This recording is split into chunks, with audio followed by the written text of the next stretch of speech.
It's my pleasure to introduce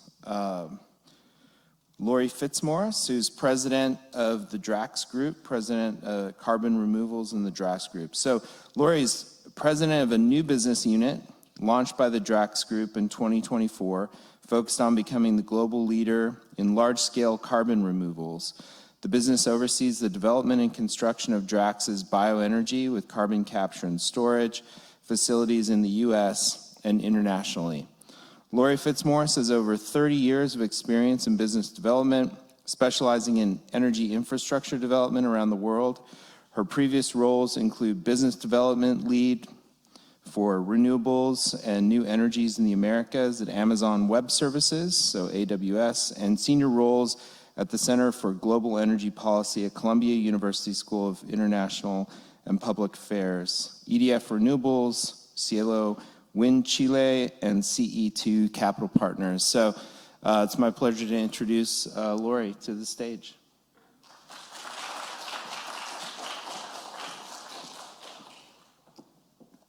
Good morning. As we can all see if we look around, we're the people who really care about this topic, if we're here this morning, right?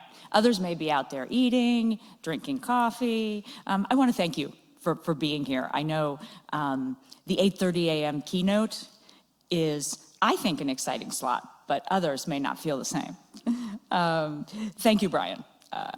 I have been to UT Energy Week in the past. I've had the opportunity to attend. So for me, it's actually really exciting to have the opportunity to now speak. So I'd like to just give you a few brief comments. Introducing myself, Brian did a great job. What I'd like to do is provide a little more color about why I really do what I do, because I have a feeling it will really resonate with all of you. As he mentioned, I've worked for a number of different companies. I've worked actually in a lot of different countries and in different continents. I've worked on renewables, I've worked in natural gas, I've worked in Latin America, I've worked in the US, and it has, for me, always been a focus on energy infrastructure. And as I've worked on infrastructure, I have come to realize that the most important thing about energy infrastructure, in addition to its inevitable link to economic growth, is the more important link to the impact that energy infrastructure has on people's lives. Because for me, energy really is about people and how it can change the quality of everyday life. And it's that impact that helps me get up every day and causes me to continue to do what I do. And it is really what encouraged me to take the role I have today with Drax, and I'll talk about that a little bit more. I have, as I'm sure all of you have, witnessed firsthand how this industry can impact everyday lives in communities throughout your home states, throughout our country, and in other countries. Whether it was when I sat down for the first time at age 23 in the homes of women in small towns in rural Patagonia, or when I saw how natural gas arriving in countries in South America was changing the shape of the local economies, that I truly understood how economic growth and social change was driven by the energy industry. And I'm sure that, like many of you, my own professional path has roughly followed the world's increasing knowledge of the impacts of climate change and how the energy industry has the opportunity to play a key role in building a decarbonized global economy that we know that the world needs in order to prosper in a different way than we have to date. One of the things that I think is easy to forget living here, or I'm originally from California, so whether it's in Southern California where I grew up or here in Texas, it's really easy to forget that we still have almost 700 million people on this earth who are living without access to electricity. And those are the kinds of numbers that we can toss around and forget that 700 million people are 700 million lives and homes and families and children, and what the impact of that really is.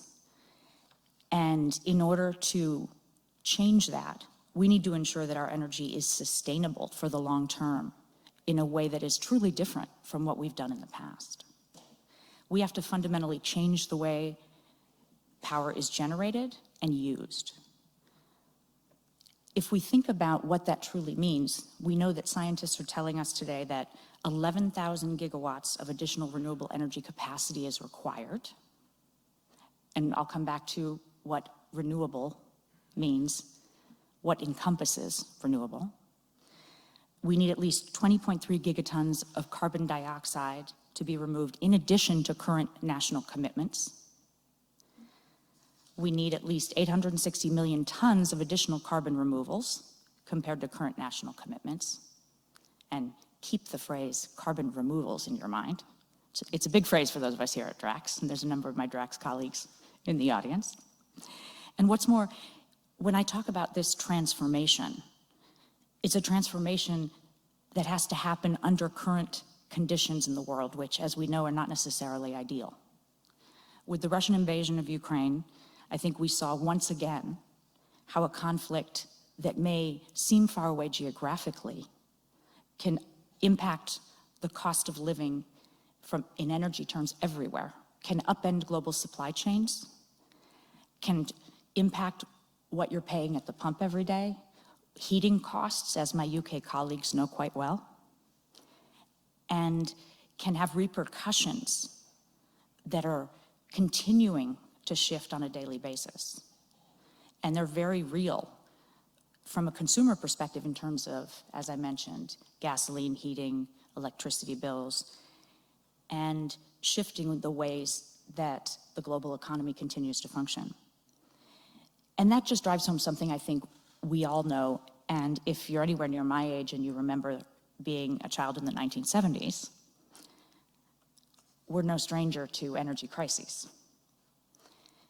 It's more important than ever to diversify our sources of energy.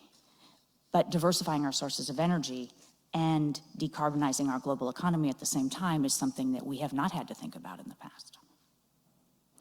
So how do we provide a secure and thriving economy globally and rapidly increase our energy supply from sustainable sources? So that is essentially our conundrum. And at the same time, it is Drax's greatest ambition. Drax has been at the heart of the UK energy system for decades, for those of you who don't know us. We have played a crucial role in decarbonizing the UK's power sector while being the UK's largest source of energy security. We own a global portfolio of renewable biomass pellet manufacturing and supply operations, and a large number of those facilities are located here in the United States, across the South. This makes us the only company in the world with expertise across the entire biomass value chain. Did I just change the slide? Oh, well, that's just to make sure that your eyes are visually stimulated. Would you like me to go back? Have I been like, here, we can, Dr. Felix, I might want to do some speaking at some point.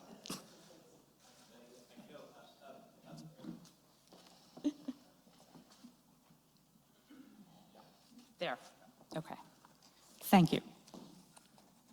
And I'd be happy to stay and move the slides for you when you speak, showing that I apparently know how. Back to Drax. As I mentioned, we have a great deal of expertise across the entire biomass value chain, from production to power generation. I joined Drax very recently, in early February of this year, as president of our new Texas-based biomass organization focused on delivering carbon dioxide removals. And it is our goal to become a global leader in this field. This new business is focused on scaling the company's ability to deliver carbon removals to organizations that are looking to reduce their carbon footprint. And I hope you'll hear a lot about us in the months and years to come. Just this week, we announced a carbon removal deal with CarbonX, who will be purchasing 25,000 tons of carbon removals from our new carbon removals facilities. And just so you know, we're hoping that the first facility will be quite close to home for all of you. Our technology is unique in that it generates secure 24/7 renewable energy. for millions of homes and businesses while removing carbon dioxide from the atmosphere, solving two of the critical challenges simultaneously, 24/7 renewables, 24/7 renewable energy and carbon removal. What's more, this facility will be fueled by biomass from right here in the state of Texas. So let's talk about biomass for just a minute. You probably know that there is a forestry industry here in Texas. I'm not sure if you knew, I certainly didn't, that it represents $41 billion a year to the Texas economy. That was billion. Even I made the mistake about million. $41 billion a year. We're looking at enhancing that value by taking products that are not used, biomass that currently has no viable market, residues that are left over, and using them to generate 24/7 renewable power. And we believe that that additional value stream enhances the local economy here in Texas, and look forward to continue to increase the economy. As the Texas population grows, summers get warmer and winters get colder. There is a greater demand for reliable, renewable power. And there's a need to diversify energy generation. And we believe that bioenergy with carbon capture and storage will provide that.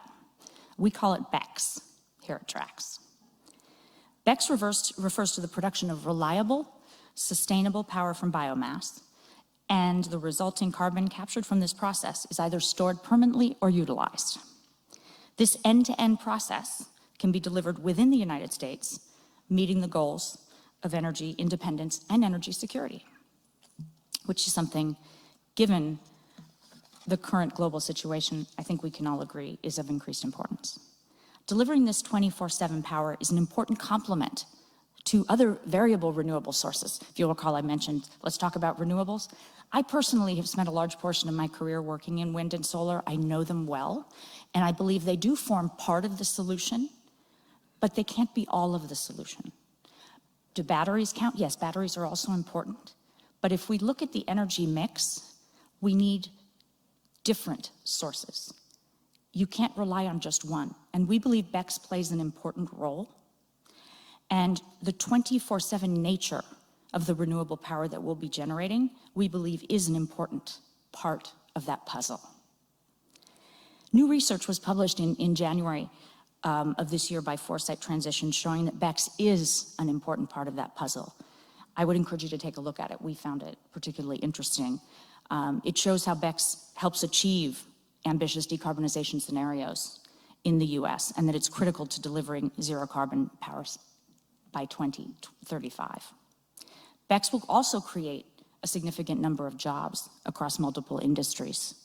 It's a cost-effective solution. It outweighs other technologies while strengthening the reliability across multiple power grids. And we're happy to talk more about that if you want to grab any of us in the hallways. Scaling up carbon removals technology is critical for combating climate change and for achieving goals under the Paris Agreement.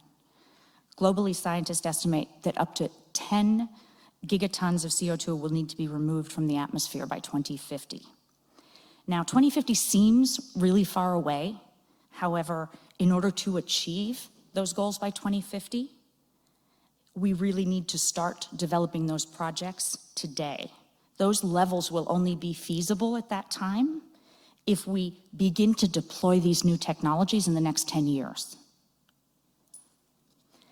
And deployment means a lot of different things. It doesn't just mean developing the projects, it means creating new industries.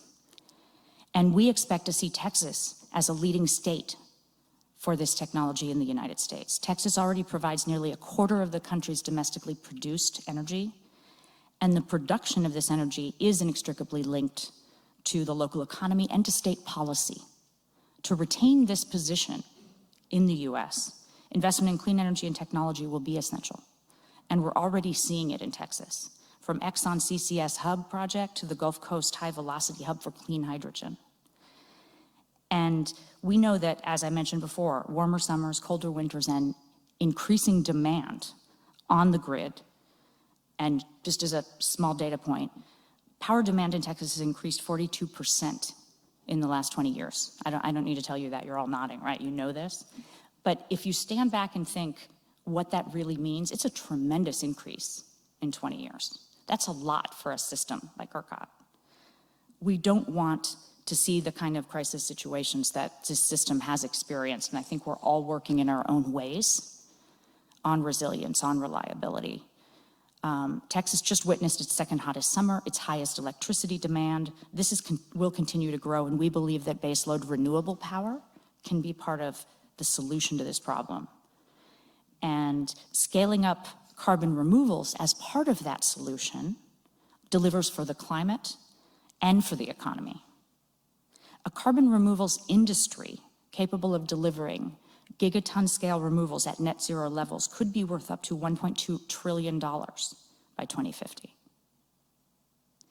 Texas is primed to take advantage of these opportunities and use its expertise to energize the world. We at Drax have recently opened our BECS headquarters in Texas. We have an office in Houston. And we plan to build 2 BECS facilities in the US South.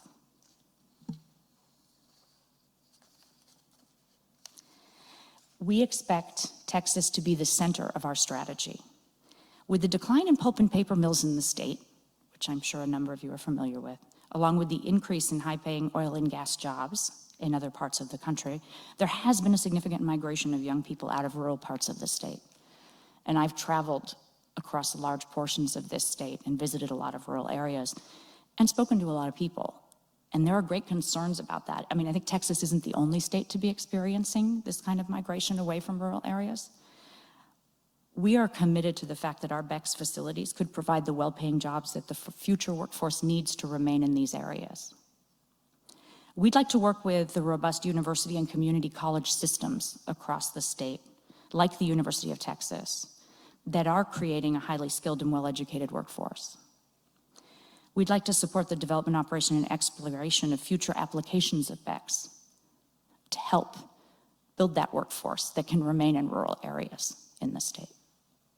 The availability of a workforce not only creates opportunities for Drax, but also enables the long-term support for local communities across future generations. The development of major CCS and hydrogen hubs in the Texas Gulf Coast also signals the opportunity for prominent partnership with the majority of relevant stakeholders involved one way or another in these types of projects in the state.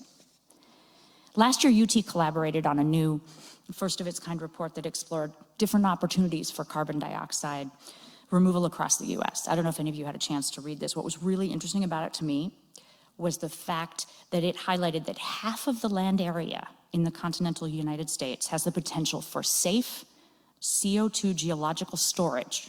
Now that's half the land area in the continental US, which opens up a lot more opportunities for sequestration in deep geological formations, I think, than anyone had realized. Now, that really, I think, could be a game changer if you just think about what that means. Now, we're focused on the US South, which has a lot to do with fuel sources, of course. But think about what that actually means and the kind of work and research that's being done right here at UT. At the Drax Power Station in the United Kingdom, we transformed Western Europe's largest coal-fired plant into a plant that generates renewable energy from biomass.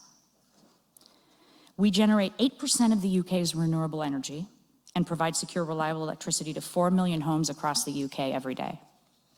I've been to the Drax Power Station. It is tremendously impressive. If you have a moment, take a look at our website. You can see pictures of it. It's a particularly awesome site when you're standing right there. We'll be adding carbon capture and sequestration to that plant. We've recently received permits to proceed with that portion of the project, which is a huge milestone for us in advancing our global BECS strategy. That power station is set to be one of the first power stations in the world to be fitted with carbon capture and sequestration. We will deliver 8 million tons of carbon removals a year. We will be saving the UK a projected 15 billion pounds compared to other more complex decarbonization options for the country, offsetting carbon emissions equivalent to taking 3 million automobiles off the road. We'll be working with the UK government to explore how this project can be supported throughout its lifetime, including the sale of carbon removal credits. And some of my colleagues sitting right here in particular can fill you in a bit more because they've been very involved in its development. But as a company, we are encouraged to see that this policy support doesn't stop at the UK, nor at what we're seeing in the United States. Governments around the world have increasingly adopted policies that are supportive of BECCS, with what we've seen in the United States through the Inflation Reduction Act, but in the EU also, there is a renewable energy directive. There's a lot of exciting progress in the certification of carbon removals. There's a recent EU 2040 climate plan and industrial carbon management strategy that clearly identifies carbon removals and BECCS as an essential part of the path to net zero. Countries like Germany, the Netherlands, Denmark, and Sweden have already announced support mechanisms for technologies like BECCS. I could continue, but basically the point is BECCS has been recognized around the world as a significant piece of the puzzle that I mentioned before. We expect this trend to grow as governments increasingly recognize the importance of energy from biomass and the need to support the acceleration of carbon removals. Every country, as I said, and I think we all know, needs electricity to power economic growth, to improve living standards, increase life expectancy. Let's not forget those 700 million people. But we must generate it in a way which protects the planet and future generations. That's why at Drax we talk about how we need big ideas like BECCS. I mentioned earlier that carbon removals are an industry with $1 trillion opportunity. But that industry also needs businesses that drive it. And these businesses that are looking to offset their emissions are the drivers, the demand side to this equation. Carbon removals, such as those that come from BECCS, can be particularly useful for hard-to-abate sectors that are looking to neutralize residual emissions and meet their net zero targets. The market is currently trading at high prices and small volumes, but as innovation continues, we know what we need is a scalable industry to emerge. Some of the steps necessary to reach that scalable industry are stronger buyer incentives, robust standards, clear demand signals, and policy measures which encourage investment. Trading carbon removal credits on the voluntary market, or what we refer to the voluntary market, which are basically large corporations that are saying, in order to meet our goals, we're going to purchase on a bilateral basis these credits. This will support decarbonization ambitions and enable developers like us to scale up the production. So there's the dual benefit. You've probably seen announcements from companies like Microsoft, for example. They've been a real leader in the market. They represent 64% of all engineered carbon removal purchases to date. They've made a commitment of 2.6 million tons of carbon removal credits over a period of 11 years. That's just one of the announcements I believe they've made in the last year or so. I think Google has also made a commitment sometime in the last year to purchase $35 million in carbon removal credits, matching, which is an equivalent to the DOE's program, which is pretty impressive coming from the private sector. And we believe that trend will continue. As a matter of fact, we've created a business around that belief. Our deal recently announced with CarbonX will see them sell credits purchased from Drax on the voluntary market, enabling individuals and organizations to achieve their own emissions reduction targets. And buyers are looking for confidence in their purchases. They're looking for quality in the credits that they purchase, which is why we at Drax, in collaboration with Stockholm Exergi from Sweden, have developed a world-class methodology focused on the integrity of those credits. Thank you for joining us, by the way. Up until last year, the issue of the quality of credits was a real issue in the market. You need to know that what you're purchasing meets your needs, that a carbon removal actually represents a ton of CO2 that is being removed from the atmosphere. So we sought to fix that by publishing a methodology in partnership, as I mentioned, with Stockholm Exergi. To put it bluntly, without a methodology, buyers can't really see where the CO2 has gone. And with one, they can be confident that the credits they purchase represent a ton that is permanently removed from the atmosphere.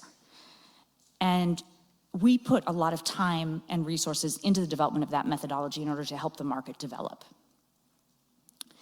I'm gonna try to wrap this up quickly and see if there are any questions that anyone may have. I think the most important thing I can convey is that as president of Drax's new business unit focused on deploying BECS globally, in addition to the tremendous intellectual stimulation, personal commitment, and the excitement in working with a number of the folks who are here in the crowd, I have this exciting opportunity to establish our Texas-based business.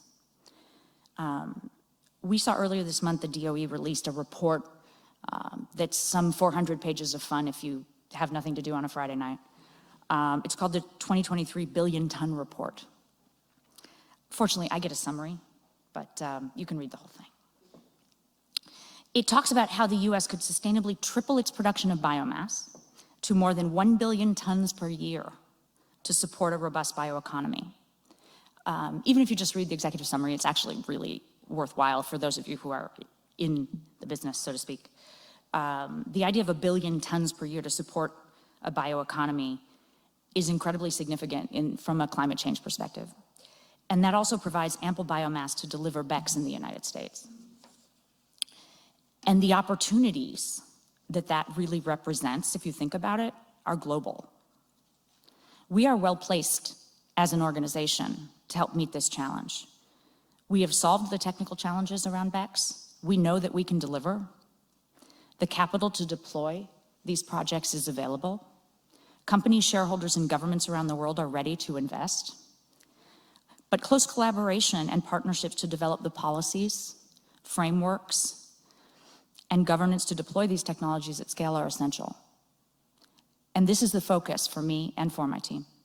We're looking to collaborate with strategic partners, like many of you here, drawn from the scientific and academic communities, businesses and local communities to accelerate the global deployment of carbon removals technology. Working with partners to build BECS plants that capture millions of tons of CO2 and permanently store it, customers, governments, and civil society rightly expect transparency, traceability, and accountability. And we intend to hold ourselves accountable. Communities expect us to take responsibility for the impacts of our operations, address them, and maximize the opportunities we create, all while being good neighbors and partners in local development. Our supply chains must be fit for purpose and operate to the highest standards. Current and future colleagues must have the confidence to be a part of our mission. All these challenges can only be solved in partnership. Together, we can accelerate the rate at which we're able to scale carbon removals. We'd like to invite you to join in partnership with us. Together, what starts here in Texas can energize the world. Thank you.